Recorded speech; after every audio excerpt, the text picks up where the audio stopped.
Hi అండి. ఆణిముత్యాల్లాంటి కొన్ని మాటల గురించి చెప్పుకుందామా? ప్రశాంతంగా ఉండాలంటే అనవసరమైనవి అంటించుకోకూడదు, పనికిరాని వాటిని పట్టించుకోకూడదు. అస్తమించిన సూర్యుడు మళ్ళీ ఉదయించడం ఎంత సత్యమో, పోరాడి ఓడిన వ్యక్తి మళ్ళీ విజయం సాధించడం అంతే సత్యం. ప్రస్తుత సమాజ తీరు ఎలా ఉందంటే, నమ్మిన వాళ్ళ దగ్గర నటిస్తారు, నటించే వాళ్లను ఎక్కువగా నమ్ముతారు. ప్రతి రాయి తనలో ఓ శిల్పాన్ని దాచుకుని ఉంటుంది. జాగ్రత్తగా ఉలితో మలిస్తే ఆ శిల్పం తయారవుతుంది.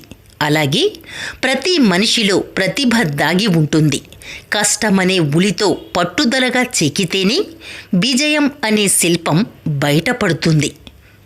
తెలివిగా మాట్లాడడం గొప్ప కాదు, ప్రేమగా, మంచిగా, తెలిసినంత, అవసరమైనంత మాట్లాడడం గొప్ప విషయం. నిజమే కదా? ఇవన్నీ ఆణిముత్యాలే కదా.